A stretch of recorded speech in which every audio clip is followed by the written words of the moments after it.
the real story of Christmas miracle. This is a real Christmas miracle story happened in December 1997 in Wisconsin, USA. A little girl named Sarah had leukemia and was not expected to live to see Christmas. Her brother and grandmother went to the mall to ask Mark Leonardo, who was a professional Santa Claus, to visit the hospital to give Sarah the gift of hope through encouragement and prayer. A year later, Sarah surprised Santa by showing up at the mall where he worked. Here goes the story. All the toys she wanted for Christmas, assuring him she would be a very good girl that year. As their time together dwindled, Santa felt led in his spirit to pray for Sarah and asked for permission from the girl's mother. She nodded in agreement, and the entire family circled around Sarah's bed, holding hands. Santa looked intensely at Sarah and asked her if she believed in angels. "Oh, yes, Santa, I do," she exclaimed. "Well, I am going to ask that angels watch over you," he said. Laying over one hand on the child's head, Santa closed his eyes and prayed.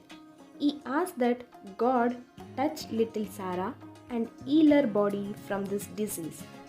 He asked that angels minister to her, watch and keep her. And when he finished praying, still with eyes closed, he started singing softly, "Silent night, holy night, all is calm, all is bright." The family joined in, still holding hands, smiling at Sarah and crying tears of hope, tears of joy for this moment as Sarah beamed at them all.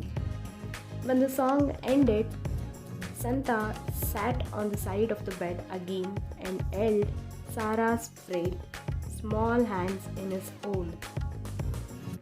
"Now, Sarah," he said authoritatively, "you have a job to do, and that is to concentrate on getting well.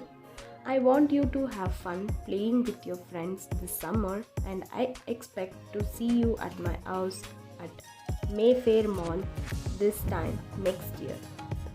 He knew it was risky proclaiming that to this little girl who had terminal cancer, but he had to. He had to give her the greatest gift he could. Not dolls or games or toys, but the gift of hope. "Yes, Santa," Sarah exclaimed, her eyes bright. He leaned down and kissed her on the forehead and left the room. Out in the hall, the minute Santa's eyes met Rick's, a look passed between them, and they wept unashamed.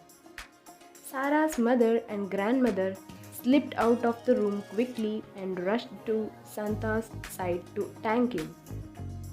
"My only child is the same age as Sarah," he explained quietly. "This is the least I could do." They nodded with understanding and hugged him.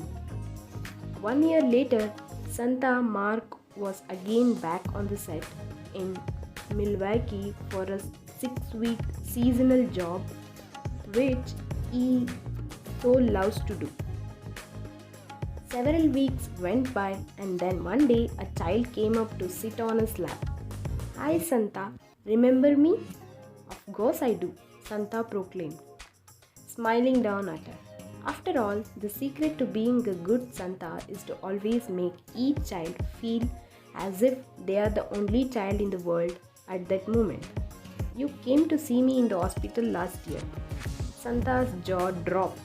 Tears immediately sprang in his eyes, and he grabbed this little miracle and held her to his chest. "Sarah," he exclaimed. He scarcely recognized her, for her hair was long and silky and her cheeks were rosy, much different from the little girl he had visited just a year before.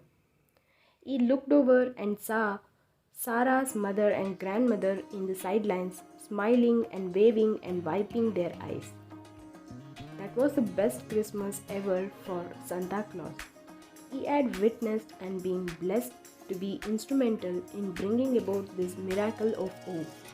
This precious little child was healed, cancer free, alive, and well. He silently looked up to heaven and humbly whispered, "Thank you, Father. This is a very Merry Christmas." Thank you so much.